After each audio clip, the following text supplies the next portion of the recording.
coming, small but wonderful group. I want to talk about, and I don't know if maybe you all believe this already, that, and this was said by Hippocrates, which I believe was quite a smart person, you know, and Wigmore copied that. And that's why she named her place the Hippocrates Health Institute in Boston in the late 50s, 60s when she started it. And he said, all disease begins in the gut. And just think about that for a moment, right? And, you know, disease is multi-leveled, right? So, but a lot of it, people say, is genetic, right? But it's not all genetic, but there's something to your genes. And we get the guts of our mothers. And you can look into it. All of us do.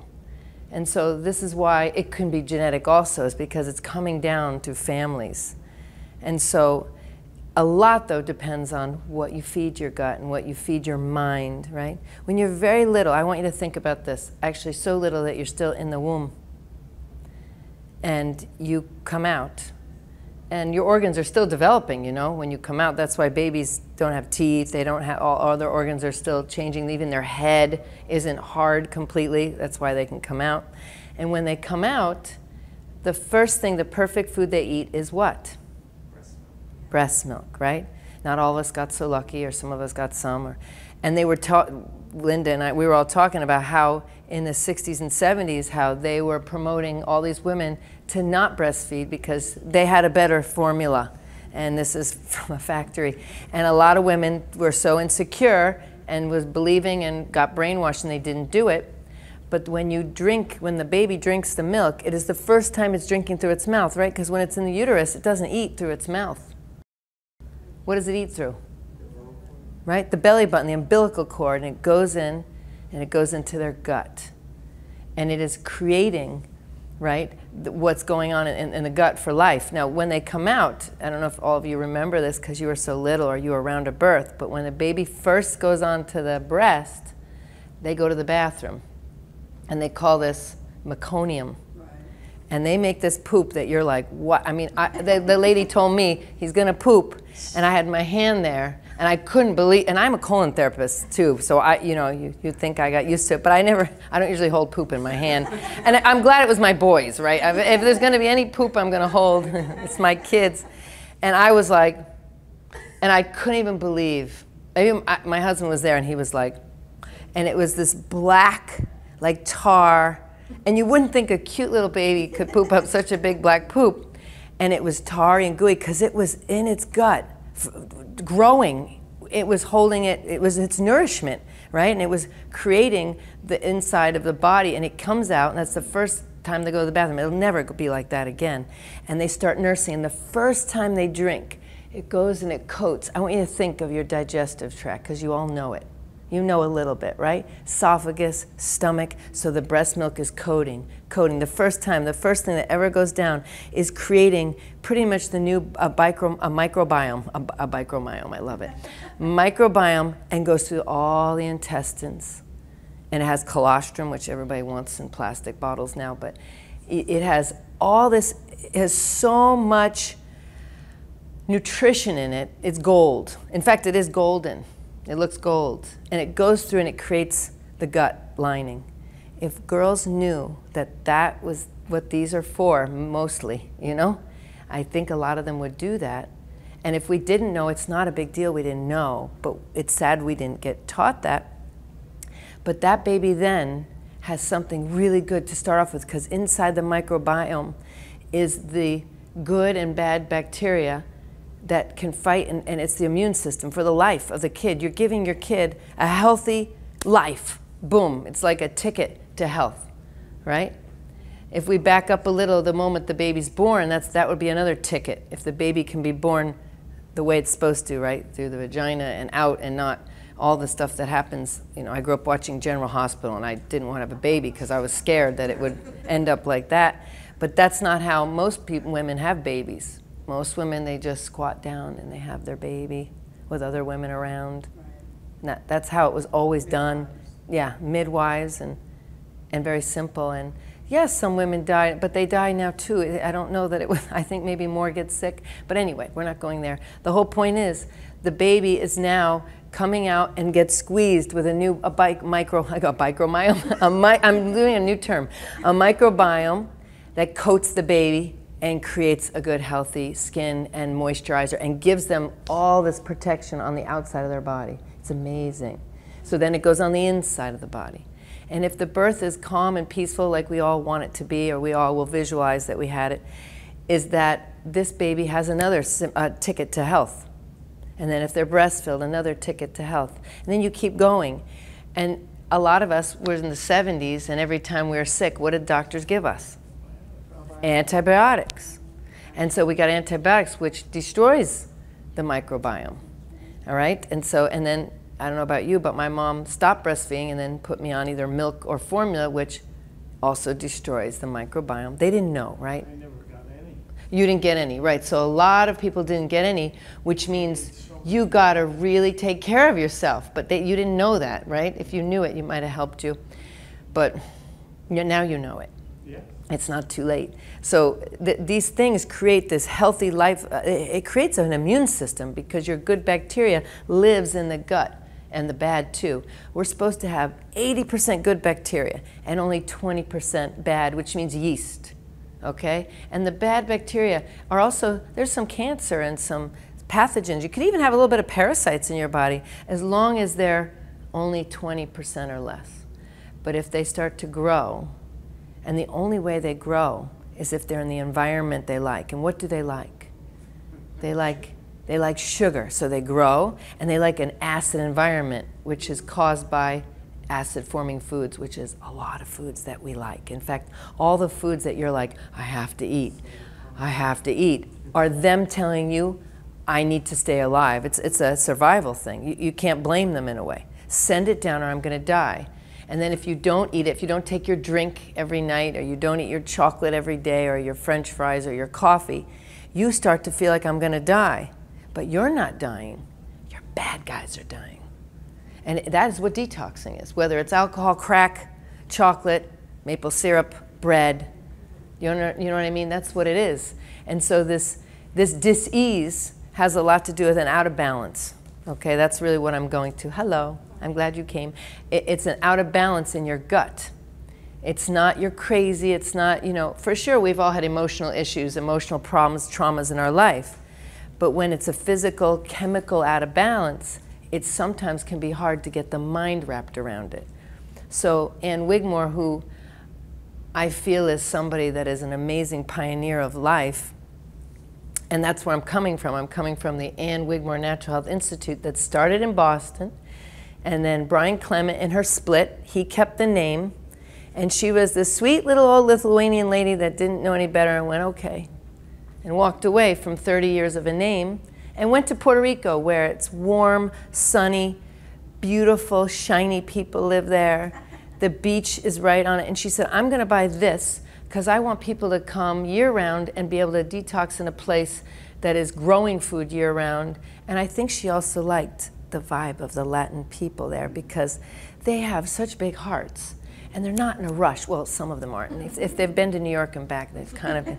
But they're mostly very relaxed, not to the point of not doing things. They're very hard workers, but they're not pushing people out of their way to get what they want. They're island people.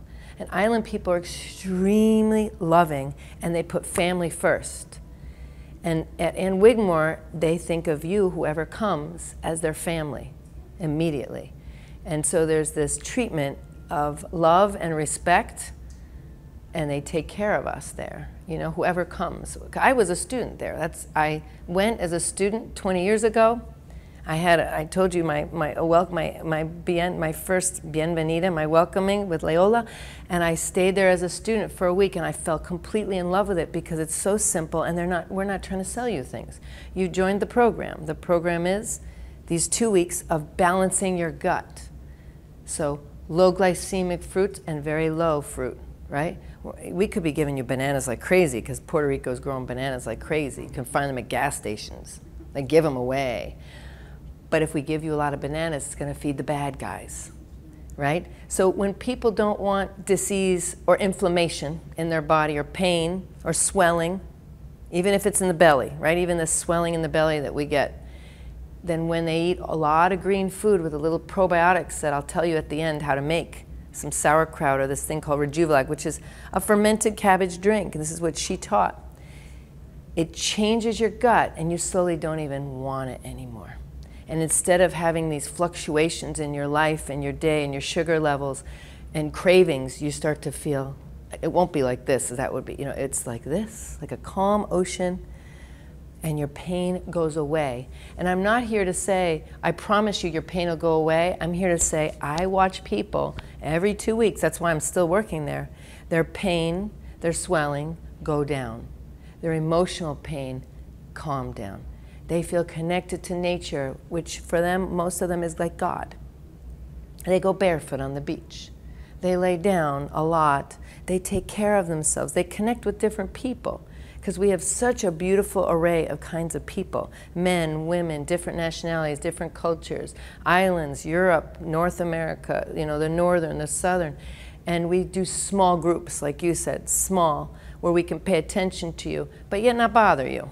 We're here for you.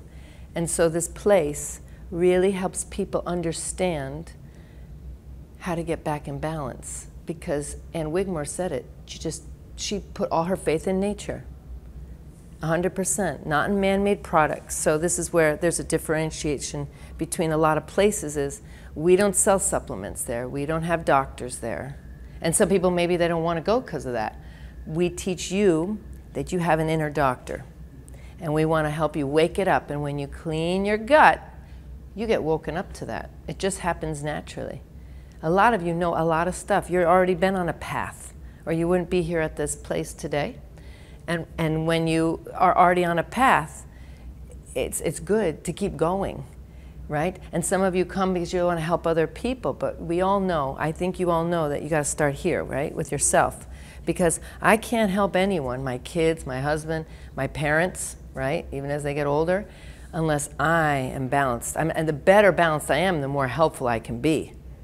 I mean, I notice that when I eat this food, I have so much energy, sometimes I don't know what to do with it. He doesn't either, okay? Because it's a lot of energy when you eat very green and your gut is in balance. And Wigmore slept 4 hours a day, and she was writing books and doing, you know, shoulder stances in the morning and all sorts of kind of stuff that you don't expect from an 80-year-old lady. And she never did that kind of stuff in her 50s, 40s, 30s, and 20s because she was out of balance her whole life until she was older. She says, finally, at 83, I can tell you what it means to feel balanced and healthy. And it was my birthright, and I've got it. And that's all she wanted to do is share it. And she didn't want to rip people off either. So I have it in my mission, in my heart also, and in my colon, right? To not overprice people, to go down on prices, to do discounts, to have scholarships, to make other institutes so people can, you know, some people might say, I don't want to fly, and I get that a lot, so I've got to have one in the States so he can drive, this guy. I've got to have one in Europe so the Europeans, if they end up saying you can't go back and forth and all that, we got to have one over there. Because it's simple, and it's pure, and it's easy. But it takes us stopping. It takes us stopping the mind and stopping the running around and stopping trying to help and trying to make money and trying to heal. And no, it's stopping and breathing deep, right? The breathing is huge, right? Let's all take a deep breath, right? Because that's the first nourishment there. And then we need to really calm down and try to eat food that is meant for us on this planet. A really smart lady told me years ago, what did people eat when there was none of this around? When you were walking the earth kind of like cave people or tribe people, right? Say we're a tribe right here. We got some men, some women, right? What do we eat? Food that we find, right? And hopefully, if there was a lot of vegetation, we ate wild herbs and greens and berries and, you know, papaya and coconut's far up and it's not easy to get, but maybe we would send him up to get a couple because he's strong and he's small. He'd get right up the tree. He wouldn't probably get one for every one. It's not easy to get. No. Okay? Huh? Well, sometimes there are. Sometimes there's lots in a tree. Yeah, like 20 on each side. Yeah, lots. And so, you know, this is Puerto Rico. I mean, I don't know. Florida probably might have less, but when you go, yeah. Well, we're in New York. That's right. So when you come, you'll see that there can be a lot. Nuts and seeds. Well, nuts, almonds. If you've seen an almond tree, have you been around an almond tree? It's not easy to get those almonds. Have you when well, because you weren't in Puerto Rico, we have almond trees. They're hard to get because they're hard to crack, and then sometimes they're moldy or rotten very easily. They go moldy or rotten. Walnuts too, more than almonds. And so that's something you'd get some, but you couldn't get a lot of those either. Maybe if you saw sunflower and all the seeds, you could get some sunflower or pumpkin, right? Some seeds, they're more available, so it makes sense that you could eat them easier. But the big hard nuts and all those way up high in a tree is not something you'd eat a lot of. But the greens and the fruit that falls or you can reach, you'd be eating. And if your gut was imbalanced, which it was back then, because we're cave people, we've never been antibioticed. We've never had, we were born naturally, right, and all this stuff. We were breastfed, or else we would have starved, right? And so when that happened, we could eat a diet that was full of the food that the universe or God or whatever you want to call it put here for us. But our guts are not in balance because we're coming from a line of people that live far from nature, right? You're not living barefoot. You're not outside all the time. The sun's not on your body as much as it was, or I don't like the word should, but yes, should be. And so with that, we have to change our gut to get it healthy again before we can eat that way. Some people say, oh, raw diet, great, and I did this. You're starting lots of fruit and even dates, dates and dried figs and all raisins and honey and everything you can get your hands on. You see yourself eating so much fats and fruits that you won't feel good after a while. You might still feel better than if you ate carbs and meat in your body. But at Ann Wigmore, because this lady healed herself of colon cancer, she had stage 4 colon cancer. They said, you're going to die. You're going to die, so rate your will and go ahead and let us know how we can help you. And she walked out going, oh no, no, no, no. And it was like chlorophyll in her mind. She says, edible weeds, I'm going to change my life. And because she grew up with a lady that was helping people with wounds from the war, and she was taught about herbs and green and chlorophyll and blood, and how chlorophyll and blood are so similar that you can actually give yourself kind of a what is it called? Transfusion by drinking chlorophyll large amounts. So she made a wheatgrass juicer out of a meat grinder. She got those little, you know, the stainless steel old-fashioned. She poked holes in where it all came out and made it into a juicer. You can get one, it's called Back to Basics. It's wonderful. And it juices and you squeeze, and you don't need a lot. A couple handfuls of grass makes like an ounce or 2 of juice, and that much has more vitamins and minerals than pounds of vegetables. Now it doesn't have the fiber, you need fiber too, but this started changing her chemistry in her blood, started cleaning her blood. And so, you know, Ann Wigmore would welcome you, and I'm welcoming you. I just became the director, and I'm so excited about really letting everyone know that this place exists and getting out there more. And like I said, I'm just happy you all came, and that there's a place that's for anybody and everyone, all different kinds of people, that is humble and sweet and right on the ocean, and it's really changes people's lives. It's just an amazing thing. Yeah, so I want to ask some questions for sure. You can ask. Is the wheatgrass like a laxative? No, it doesn't act. Took it and then it was like. No, but that's good. That's good. It started cleaning you up, but not usually, but sometimes. I didn't know if it was like an allergic reaction. No, but no, I would say, okay, so when people drink wheatgrass, there's a way to drink it that Ann Wigmore taught my mentor, and she taught me that a lot of people don't get. How many of you drink wheatgrass juice? Not, no? So you've drank it, right? I tried it and... You had a bad reaction too? Yeah. Okay, so you start with 1 or 2 ounces, never more. You have to do it on an empty stomach, okay, for sure. And when you drink it, you put a little in your mouth, which most people aren't used to. They see a shot glass, and what are they going to do? Like, yeah, and they shoot it back, and that makes your stomach shocked. So you take a sip, and you start swishing it around and chewing it and mixing it with your saliva. because what you need to do is it buffers it, and it starts to, you know, your first place of digestion is in your mouth. This buffering agents come, and amylase comes, starts breaking down the sugars. And so when you do that and you sip it slow, it prepares it for your stomach to be more relaxing and soothing and not so strong.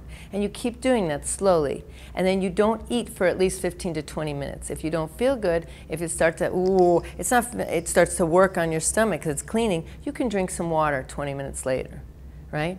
But some people have a reaction like her where it makes her go to the bathroom. Some people, especially if they shoot it back, they want to throw up because it will give you a whole new lining of your stomach, you know? And so you have to be ready and not scared, but if you drink it really slow and you listen to your body, and your body might say, I only wanted that much. It's like sometimes I give people just a teaspoon, just one sip of it, you know?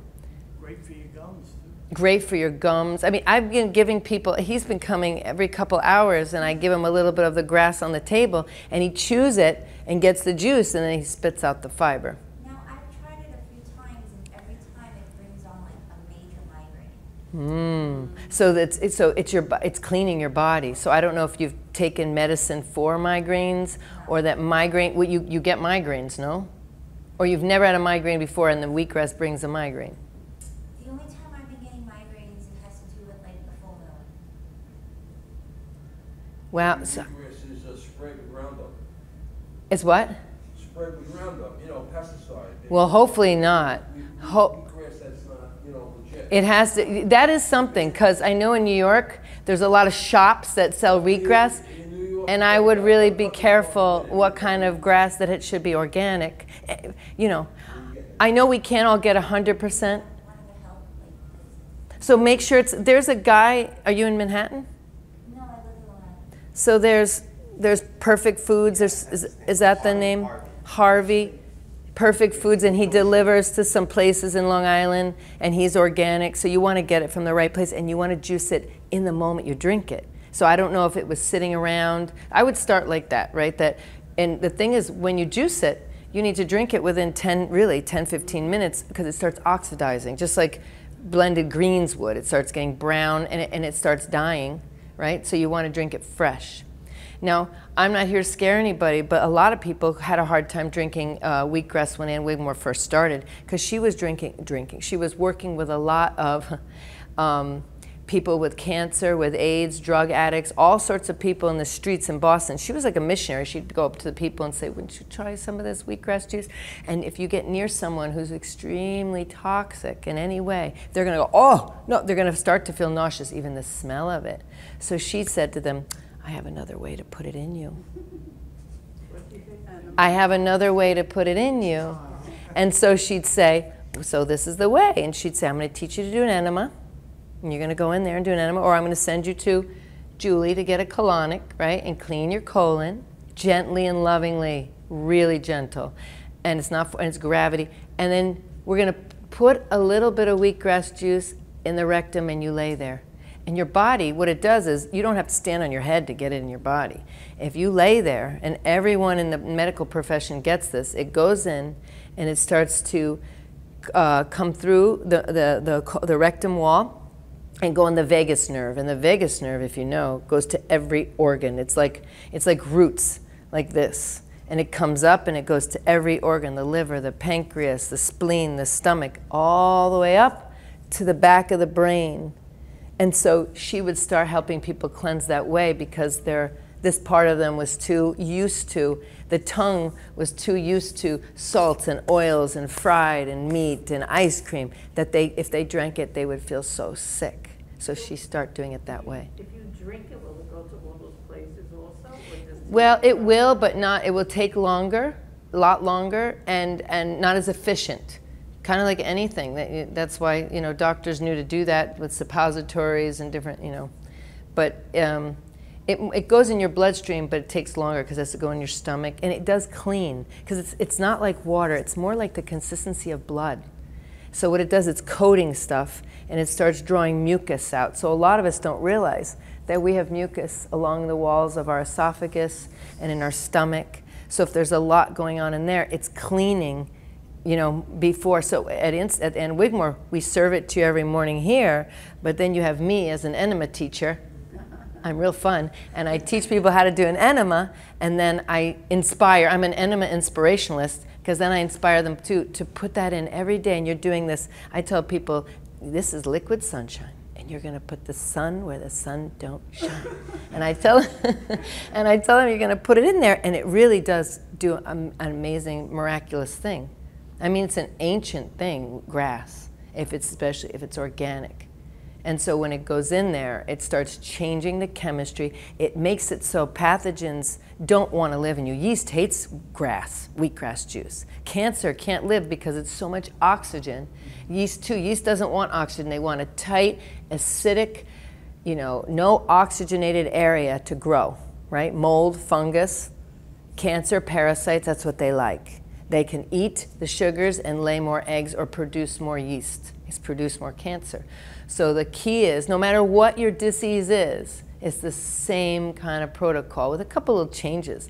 But really it is that you want to alkalize your body, which means low glycemic or no fruit, and you want to mineralize the body. And we do it with wheatgrass and microgreens and food that's easy to assimilate. And so we juice it, we blend it, we ferment it, we sprout it. That's the difference. What do you mean by the microgreens? Like greens that are grown in a little bit of dirt, like sunflower greens 1 week old, buckwheat. You can even do celery. You can do, what'd you say? Radish, clover, broccoli, pea shoots. They go on and on. You can even do chia. You can do any kind of celery. I think I just said it. Amazing, and you can grow them in your home space where people can come and heal themselves. And so we create the space, and we serve the food, and we adjust too. Like if you're like, I can't do that, I need that, we're going to adjust. But there's this basic way of doing it, and it's been working for 60 years. So it was 30 years in Boston, then moved to Puerto Rico. It has survived everything and anything, and it's just going to get better because it needs you guys to know that it exists. That's all it needs. Because like I said, I'm not looking to pack it in. I'm looking to fill the year and watch when the waiting list starts and start another one. And to have people that go out and talk about it and teach people, right? I have this wonderful lady that lives 10 minutes from here, and she's making the food from there, and she's delivering it to people. So if he wanted energy soup, if he wanted, I'm not sure if she's growing greens, but she could, or she could find someone, and then she can help people who either don't have the time or having a hard time doing it, because we need more of that. And Wigmore called that light workers, But they have to do it themselves too, right? Because I don't want people getting burnt out helping people. How many of us do that? How many of us help people and we don't take as good a care of ourselves? Yeah. It's kind of what a lot of us are trained to do. Men are trained to make a lot of money, make money so you can take care of everyone, and women are trained to physically, or vice versa. And it kind of makes a mess, because if everyone took care of themselves, we wouldn't have these expos so much. We wouldn't need hospitals and doctors. You wouldn't even need really our place. But we need places like ours because people need a quiet place, and they need to be told things that you already know. You already know a lot of the stuff I said. You know that you need good water. You know you need organic food with no chemicals. You need to chew it really well. What is the best type of water to drink? Spring water, rain water that you catch from the rain, but not from a city. I wouldn't get to the point where I'm so crazy though with water. You buy the best water you can, or you get the best filter you can. If you keep getting focused in this up here, it'll make you crazier. So, we have one spring we try to get from. If not, I have a filter, and I think it's reverse osmosis, which I don't think is the best. But I'm not looking for water for my nutrition or my minerals as much. I would like to, but it's not always happening. So, green juices and as much greens as you can. You can grow them. There's so many farmers too. You guys have CSAs. Do you have them here in Long Island? CSAs are the best thing, community supported agriculture. Find the local one, and you got a farmer, and they're part of your life, and you get fresh food. Or farmers markets, they're all over the place. So, less stores, and more farmers markets. You know, do you have any other questions? You have any thoughts? When is Hippocrates open? What season? So we're not called Hippocrates. sorry. That's okay, because we're, I mean, I don't mean this in a disrespectful way, but we're the original Hippocrates. Yes, you're right. And anyway, so we're open, I'm not going to say more. We're open like November 1st, and then we close every year around August 15th. And so from August 15th to November 1st, we're revamping, we're painting, we make it nice, we take a break. And also it's the height of hurricane season, which that hurricane that came through, I think it's is it 5 years ago? I think it's 5 years ago. We're fine. You know, a lot of people are like, oh, how is it? I'm like, no. Puerto Rico, it just grows back so fast. I mean, one day we were looking out and it was like a nuclear war, and 6 months later it looked beautiful, and 1 year later it was back plus. So that's the beauty of the islands and the tropical areas, is it replenishes very fast, almost too fast. Yeah.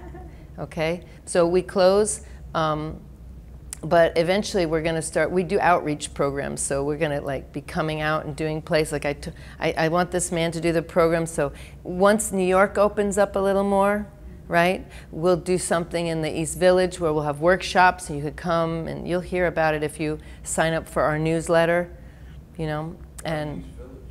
Well, because right now I have somebody, unless you can find me a better venue, I have a place. Well, good, well, we'll talk. Okay. Well, because I have a lot of people in Manhattan too, but maybe they'll come out, you know. Yeah. How long is the program?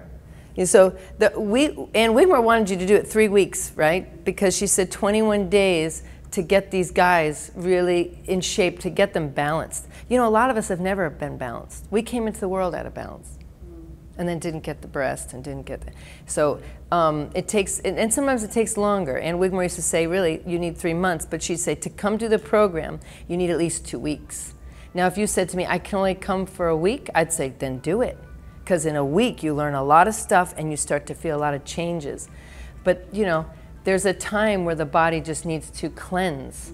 And we use the word detox, but I don't want people to get afraid of a detox. You're all warriors. It's amazing what you go through and what you learn spiritually and emotionally when you allow your body to take its time and do it in its time and do it naturally, you know? You learn, and you don't go back to the other stuff as fast when you kind of just go through the feeling of it coming out your body. How many of you have detoxed from something?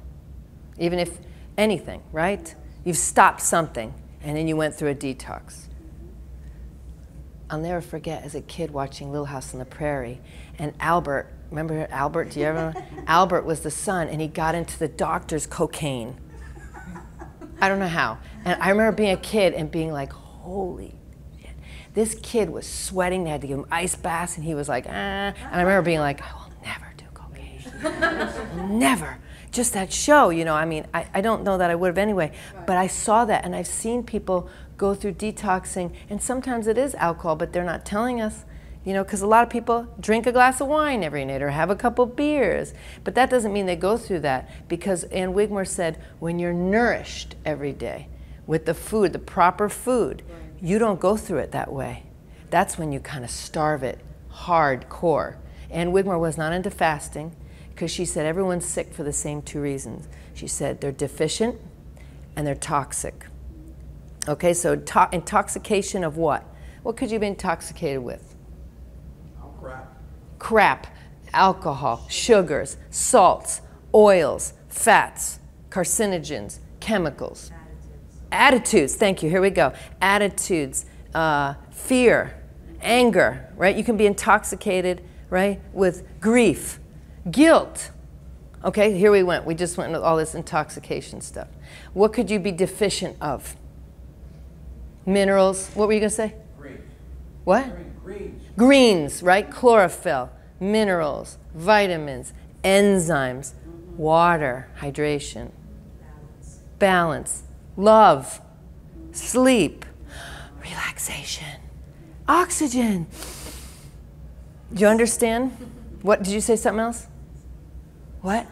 Sunshine, earth.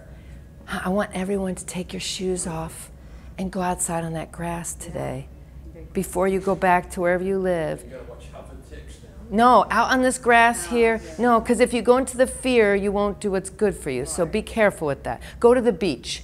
No trees, no branches around. The deer aren't there. You spray up with something natural, you can do it, because the ticks out here. Well, don't go in the woods. Go on the grass. You're ruining it for me. Go on the beach, right? Put your feet in the earth and lay there.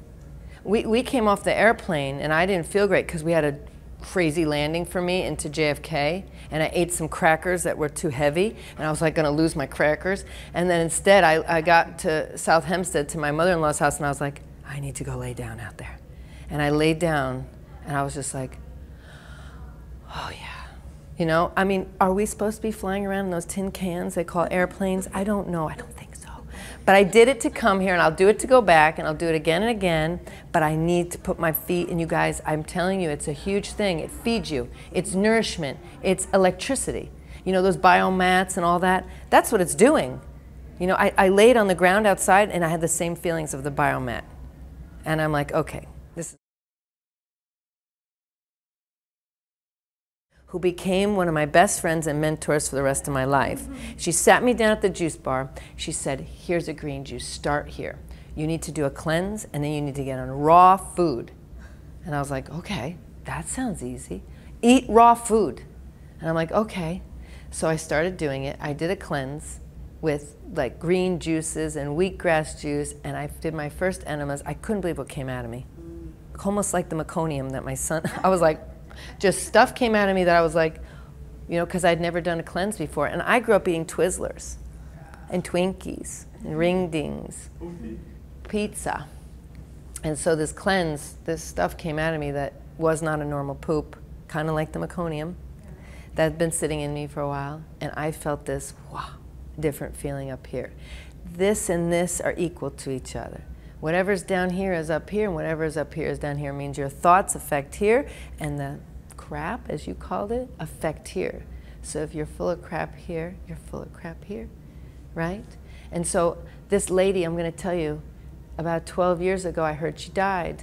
And I said, oh, what'd she die of? And they said, esophageal cancer. And I said, what? Esophageal cancer? She didn't smoke? No. And they said, we were so upset that we had an autopsy done because we couldn't believe she had cancer. She was so healthy. She didn't really look so healthy, though. She was so much into supplements.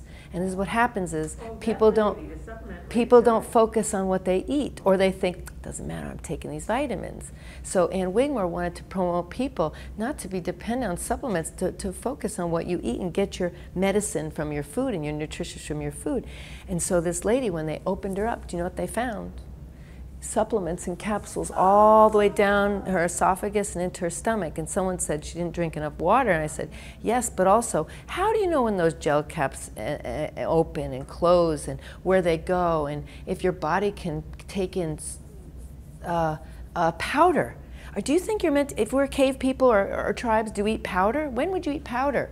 Powder. What about the capsule? Huh? What about the capsule? Well, even the capsule, it's plastic. Exactly. Where do you think the capsule goes? It makes a goo. It makes a goo. People go, oh, you know, it's gelatin. Well, gelatin. Why do you want gelatin in you?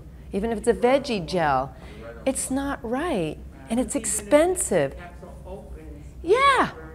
Exactly. It makes you more acidic. It's not natural. It's so unnatural, and it's so bloody expensive.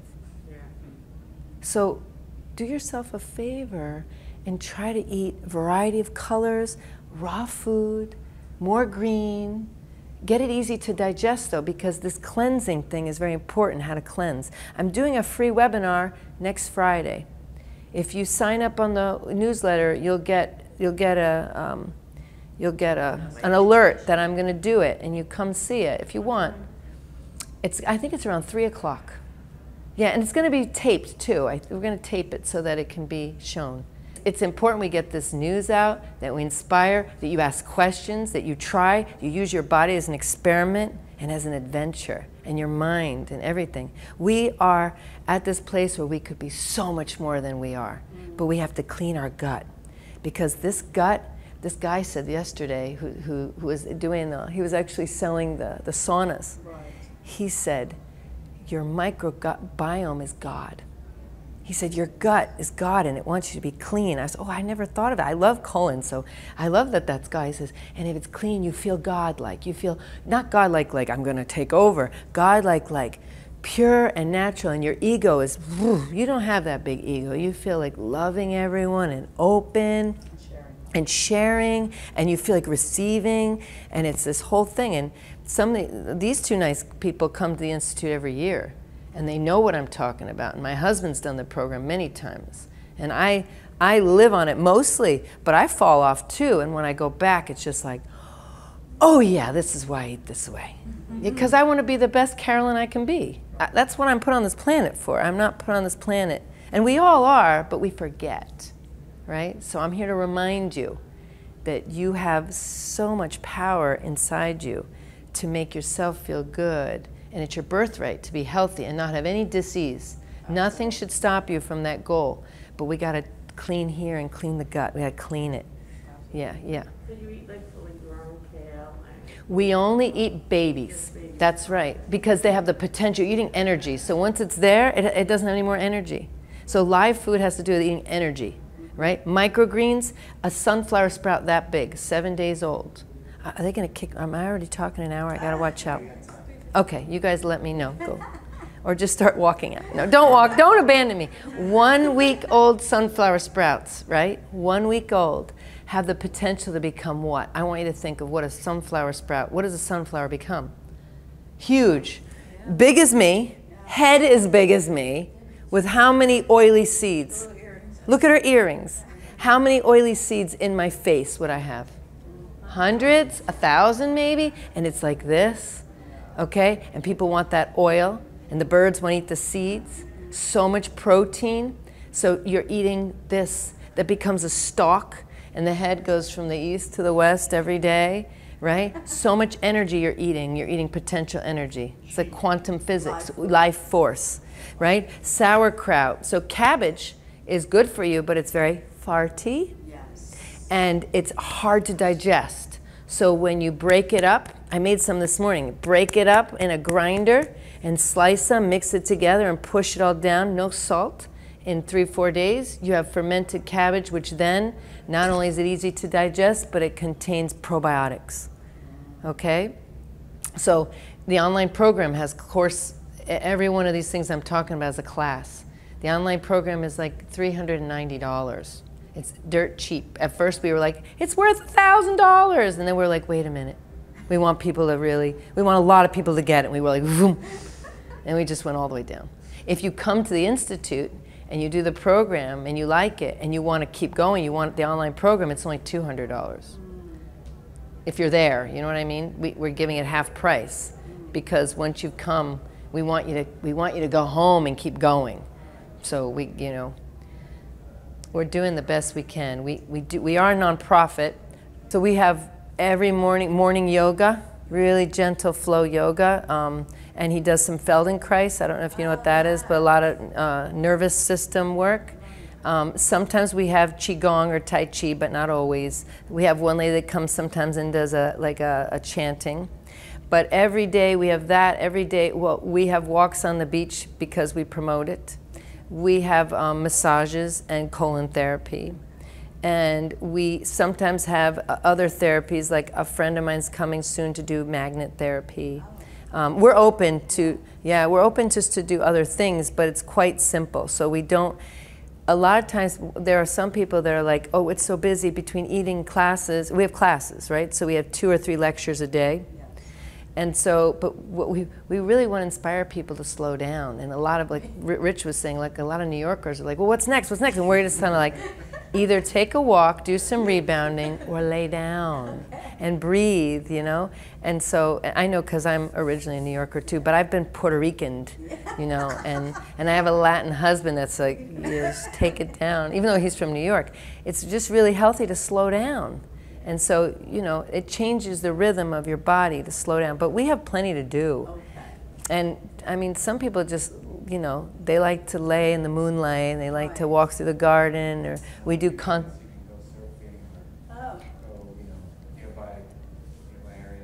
yeah, there's other things to do. There's a, Sometimes people on the weekends get together and do a farmer's market together, or they go somewhere local, you know. We used to have an art walk in the evenings. They're still doing it. Sometimes they're doing bomba, and so you're part of, you know, people come, they don't want to just do in Wigmore. A lot of times they want to taste Puerto Rico, but we don't want you tasting the pork and the beer, but I want you to taste the culture, the beauty of the culture, the real indigenous part of the culture, which is just brilliant, sweet people and just earth people, you know, which we are too. Okay? Yeah, we have a gardening, we have how to grow the wheatgrass, thank you, a colon class. And we give you the online course while you're there too, so if you are someone that has a lot of energy and wants more, you can log on and watch the videos and, you know. Teach us how to make the food that we're eating every day. Yeah, I teach the food classes and. So they teach us how to make energy soup, teach us how to make the smoothies and drinks that we make, show you how to sprout. Mm-hmm. You can make your own sprouts. So you leave How to make with kraut. hands-on. You don't leave with any vitamins, no supplements. You leave with knowledge. Usually what I take home some seeds. So when I get home, I can plant, you know, or start to grow some seeds right on my counter, sprouts on my counter. Right. This is a lifestyle you learn. It's a lifestyle, exactly. That's why she called it the Living Foods lifestyle, because it's not just about food. It's about slowing down and breathing and taking care of yourself and using Mother Nature, right? Water, air, earth, wind, all this to connect. And then when you're connected, you feel so good connecting to everybody else, you know, right? So our fats and proteins, I mean, we eat a lot of microgreens and sprouts that are babies that have a lot of protein, but we also do flax that we soak and blend and make a cream, chia that we soak and blend and make a cream every morning. We eat fats and proteins at every meal. We use nut milks. We make seed cheese and seed yogurt from oh hi, I saw you yesterday. And it makes it easy to digest because it's fermented, because seeds and nuts can be very mucus forming and acid forming, but if you break them down and you ferment them, then they become really bio, you know, what's the word? Available. So there's a way to do it. That's why when I first got introduced to eat raw, I did it wrong. And even vegetarian, I was a starchitarian, a carboholic I used to call. I used to call my son Starchosaurus. He was just starch, it'll make you crazy. So you need the fat and the protein and the oil many times a day, little doses, to keep your body balanced. So you learn how to eat the right way raw and living when you go there. I didn't know. I was already eating raw for 6 months when I went there, and I kind of thought I had it made, except I was having some symptoms and cravings, you know, and moodiness that I was like, no, I don't like this about myself, you know. And I'd come home with figs, and I just couldn't stop eating figs, dried figs, not fresh. And so I was like, I'm a figaholic, you know. And so most people have so much yeast in their body that they are kind of sugarholics or alcoholics. It's the same thing. You know, we come from a line of them, right? Your aunts, your uncles, your papas, your grandpas. And so we've got to kind of break the chain with a cleanse and a little bit of like a green week or two to get them to go, oh, and they die off and they go out and you kind of go, oh, that's why this is called I'm getting balanced, you know? So there's a way to do it. I mean, even the online program, you'll learn a lot. If you're not ready to go, it's a great way to start. And then I'd invite you to come after, you know? So if you go on the website, it says enroll now, or you can call and ask about it and sign up. Yeah. So find your way. If you want to eat plants more and you're drawn more to that, find the right way to do it. And it is that you eat avocados, but again, not too much of this. It's easy to eat too much of the fats, get nutty, get crazy, right? And so, you know, but never cooked nuts and oils because it's carcinogenic. Even meat is carcinogenic. So you want to eat food that's not cancer causing, right? We all have to eat that way because we don't want cancer to grow in our body. So what do you do for the proteins? We use flax and chia and almonds and hazelnuts and pumpkin seed and sunflower seed. My fat. No, those are protein and fat. Those have protein and fat. And so I use it every day on my yogurt. on your yogurt? Yeah. Well, but the dairy I know yogurt, you just said you could soak them. you have to soak them and blend them, but yogurt creates a lot of mucus, and then you'll have an issue with yogurt. Yeah, we have to go. If you want to ask another question or two, I'll meet you at my booth. Who